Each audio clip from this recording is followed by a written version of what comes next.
जय हिंद। दुनिया में अगर किसी देश को ताकतवर बनाना है तो उसके पास सिर्फ फौज और हथियार नहीं बल्कि एक मजबूत खजाना यानी विदेशी मुद्रा भंडार फॉरेक्स रिजर्व भी होना जरूरी है। खजाना सिर्फ नोटों का ढेर नहीं होता, ये एक देश की असली ताकत होता है जो युद्ध से लेकर आर्थिक संकट तक हर हाल में उसकी रक्षा करता है। 7 अक्टूबर 2023 को हमास ने इजराइल पर हमला किया। उसके बाद युद्ध छिड़ गया जो कई महीनों तक चला। उस वक्त इजराइल का फॉरेक्स रिजर्व करीब 260 से 270 अरब डॉलर था। कुछ समय पहले वह लगभग 300 अरब डॉलर छूने ही वाला था, लेकिन युद्ध में खर्च बढ़ने के कारण इजराइल का खजाना अब 216 अरब डॉलर तक गिर गया है। अब आप सोचेंगे कि इतनी बड़ी रकम खर्च हो गई तो इजराइल की हालात खराब हो जानी चाहिए थी, लेकिन नहीं। इजराइल की अर्थव्यवस्था आज भी मजबूत बनी हुई है। उसकी जीडीपी लगातार बढ़ रही है। युद्ध में इजराइल ने हमास को पीछे ढकेला, लेबनान में हिजबुल्लाह को कमजोर किया और सीरिया में भी अपनी पकड़ बनाई। ईरान जैसे बड़े दुश्मन को भी घर में घुसकर चोट पहुंचाई।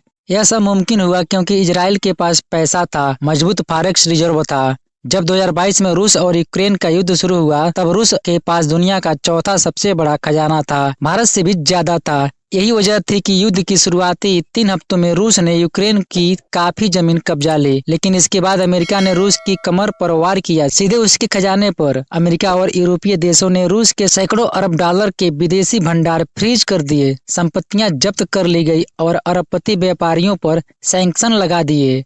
इसका असर यह हुआ कि रूस की अर्थव्यवस्था झटके में आ गई। आज 2 साल हो गए हैं, लेकिन रूस अब भी सिर्फ उसी जमीन पर कब्जा बनाए हुए है जितनी उसने पहले 3 हफ्तों में ली थी। तेल बेचकर रूस कुछ कमाई जरूर कर रहा है, लेकिन वो पैसे सिर्फ इतना कर पा रहा है कि युद्ध को किसी तरह घसीट सके। उसकी अर्थव्यवस्था पहले जितनी ताकतवर नहीं रही। यूक्रेन की सेना इतने लंबे समय तक रूस का सामना कर सकी क्योंकि उसे लगातार पैसा मिला अमेरिका और यूरोप से, लेकिन जैसे ही अमेरिका ने फंडिंग कम कर दी, खासकर ट्रम्प के दबाव में यूक्रेन की हालत बिगड़ने लगी। अब खबरें आ रही है कि यूक्रेनी सेना लगातार पीछे हट रही है और रूस फिर से बढ़त लेने की कोशिश कर रहा है, यानी पैसे का सीधा असर जमीनी हकीकत पर दिखता है। इतिहास गवाह है कि हर युद्ध में पैसा ही असली ताकत रहा है। चाहे सेना कितनी भी बड़ी हो, हथियार कितने भी आधुनिक हों, अगर पैसा नहीं है तो सब बेकार हो जाता है। अब कुछ लोग कह सकते हैं कि अमेरिका के पास तो पैसा बहुत था, फिर भी वह वियतनाम और अफगानिस्तान में हार क्यों गया। बात सही है, लेकिन क्या इससे अमेरिका बर्बाद हुआ? नहीं, उसकी अर्थव्यवस्था आज भी दुनिया की सबसे बड़ी है। अफगानिस्तान युद्ध में अमेरिका ने ट्रिलियन डॉलर खर्च किए,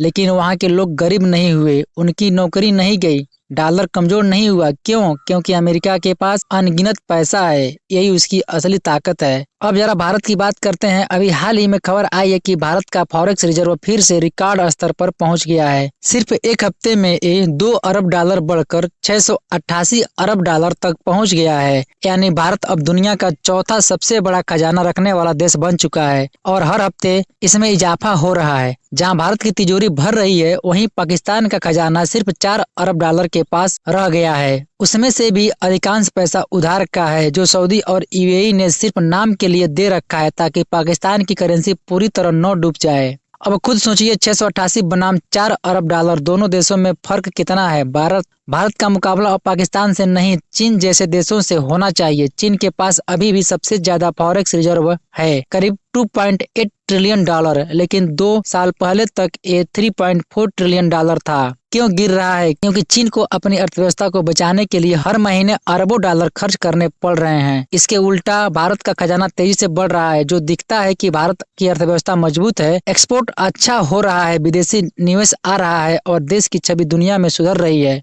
अब आप पूछ सकते हैं इससे मुझे क्या फर्क पड़ता है? सीधा जवाब, फर्क पड़ता है। जितना ज्यादा खजाना उतना ज्यादा भरोसा विदेशी निवेशकों को। इससे रुपया मजबूत होता है, पेट्रोल डीजल के दाम कंट्रोल में रहते हैं, महंगाई नहीं बढ़ती और सरकार को योजना बनाने के लिए पैसे मिलते रहते हैं। यानी एक खजाना देश के सैनिकों की ताकत भी है और आम आदमी की ढाल भी है। पैसा ही सब कुछ नहीं होता, लेकिन युद्ध और राष्ट्रीय सुरक्षा के मामले में पैसा ही सब कुछ तय करता है।